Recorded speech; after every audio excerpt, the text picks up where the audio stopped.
पुराने वक्तों की बात है। दरियाओं के किनारे बसे एक शहर में, जहां बाजारों की गहमा गहमी दिन रात जारी रहती थी, एक अजीब सा खौफ भी छाया रहता था। इस शहर पर एक बादशाह हुकूमत करता था, ज़ाहिरी शानो शौकत में डूबा हुआ, मगर दिल में जुल्म और गुरूर का अंधेरा। महल के ऊंचे मीनारों पर सुनहरी झंडे लहराते, मगर गलियों में इंसाफ की आवाज़ दब चुकी थी। इस शहर में एक शख्स रहता था, जाहिद। ना वो कोई सरदार था, ना कोई अमीर ताजर, बस एक आम सा कारीगर जो लकड़ी से खूबसूरत नक्शो निगार बनाता और बेचकर गुजर बसर करता। मोहल्ले के लोग इसे ईमानदार और नर्म दिल जानते थे, मगर एक दिन किस्मत ने इसके दरवाजे पर ऐसी दस्तक दी कि इसकी पूरी जिंदगी बदल गई। शहर में एक रईस का कत्ल हुआ और कातिल पकड़ा ना जा सका। बादशाह के दरबारियों को एक कुर्बानी चाहिए थी, और वो कुर्बानी जाहिद की शक्ल में मिली।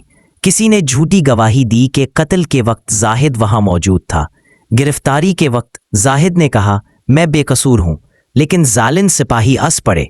कसूर और बेकसूरी यहां तलवार से तय होती है, सच से नहीं। हिस्सा दोम, कैद खाने की खामोशी। जाहिद को एक पुरानी नम और अंधेरी कोठरी में डाल दिया गया। छत से पानी टपकता, जमीन पर कीड़े रेंगते और दीवारों में सदियों पुरानी चीखें जैसे कैद थीं। पहली रात वो आंखों में आंसू लिए खामोश बैठा रहा। दिल में सवाल थे, क्यों मेरे साथ? मैंने किसी का हक नहीं मारा, फिर ये सितम क्यों? इसी खामोशी में आधी रात के करीब उसे एक मध्यम सी आवाज सुनाई दी। वो आवाज कैद खाने के दूसरे कोने से आ रही थी, किसी की अजान। मगर ये अजान आम नहीं थी, उसमें एक अजीब लर्जिश, एक गहरा सुकून और एक खींच थी। जब अजान खत्म हुई तो एक लम्हे के लिए कैद खाने का अंधेरा जैसे रोशनी में बदल गया, और अजान देने वाले ने आखिरी जुमला अलग कहा, ला के समंदर में उतर जा। दिल में जैसे आग सी लग गई। ये कौन है और ला के समंदर का मतलब क्या? अगले दिन जाहिद ने जेलर से पूछा, वो कैदी कौन है जो अजान देता है? जेलर ने तीखा जवाब दिया, वो पागल है, बरसों से कैद में है, किसी को उसका नाम तक मालूम नहीं। लोग उसे दीवाना दरवेश कहते हैं। रात को जब सब सो गए, जाहिद ने आहिस्ता से इस कैदी से बात करने की कोशिश की। अंधेरे में से एक नरम मगर गहरी आवाज आई, तुम्हें जानने की जल्दी है, मगर सुनने का सब्र नहीं। जाहिद खामोश हो गया। कुछ देर बाद वही आवाज फिर बोली, ला के समंदर में उतरना आसान नहीं, इसमें अपने आप को गर्क करना पड़ता है। अपनी ख्वाहिशें, अपनी उम्मीदें, अपना खौफ सब डबो देना पड़ता है। दरवेश ने कहा, पहला ला झूठे सहारों का इनकार है। जाहिद ने सोचा कि झूठा सहारा क्या होता है। दरवेश ने वजाहत की, वो सब चीजें जिन पर तुम दिल का इत्मीनान रखो, मगर जो कल टूट सकती हों, दौलत, रिश्ता, शोहरत, ताकत, इन सब को ला कह देना सीखो। इस दिन से जाहिद ने अपने दिल की गहराइयों में झांकना शुरू किया। उसे एहसास हुआ कि कैद से पहले वो भी अपनी मेहनत, अपने फन और अपनी इज्जत पर गुरूर करता था। वो भूल गया था कि ये सब लम्हाती है। कुछ दिन बाद जेलर ने उसे मुशक्कत के लिए भेज दिया। उसे भारी पत्थर धोना पड़े, सर्दी में पानी भरना पड़ा, हर हड्डी दर्द से चीख रही थी। उस दौरान दरवेश की आवाज कानों में गूंजती रही, झूठे सहारों को ला कह दो।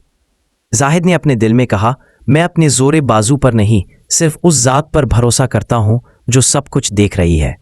एक रात दरवेश ने कहा, दूसरा ला, अपने नफ्स के बुत तोड़ना है। जाहिद ने पूछा, नफ्स का बुत? दरवेश बोला, वो आवाज जो तुम्हें हमेशा अपने हक में कायल करे, दूसरों पर शक दिलाए और तुम्हें बेहतर समझे। जब तक ये बुत सलामत है, दिल में सच का घर नहीं बनता। इस दिन से जाहिद ने जेल में दूसरे कैदियों की खिदमत शुरू कर दी, जख्मियों के कपड़े धोना, भूखे को अपनी रोटी देना। हर बार जब नफ्स कहता, ये तेरा हक है, वो उससे कहता, ला। महीने गुजर गए। एक दिन बादशाह ने हुक्म दिया कि जाहिद को कत्ल कर दिया जाए। सिपाही आए और उसे जंजीरों में जकड़कर किले के सहन में ले गए। लोग तमाशा देखने जमा हो गए। बादशाह ने कहा, तुम्हारी आखिरी ख्वाहिश? जाहिद ने कहा, मैं अजान देना चाहता हूं। उसकी आवाज कैद खाने की अजान जैसी नहीं थी, ये और भी गहरी, रोशन और आजाद थी। जब वो ला इलाह पर पहुंचा تو پورا صحن جیسے لرز گیا اور اللہ پر ایک سکون کی لہر ہر دل میں اتر گئی۔